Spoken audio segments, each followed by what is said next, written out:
রাস্তার একটা কুত্তাকে বিশ্বাস করেন, একটা বিষাক্ত ফনাদার সাপকে বিশ্বাস করতে পারেন,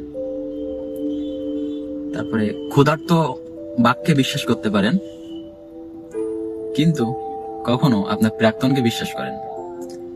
এরা আপনার বিশ্বাস নিয়ে খেলবে, আপনার দুর্বলতাকে তারা কাজে লাগাবে, আপনার দুর্বলতাকে তারা হাতিয়ার বানাবে, খুবই ইমোশনাল কথা বলবে কিছুদিন, ধুম করে আবার বদলাই যাবে।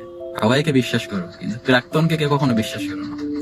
প্রাক্তনের মতন বিষাক্ত ভয়ঙ্কর আর কেউ কখনো হতে পারে না।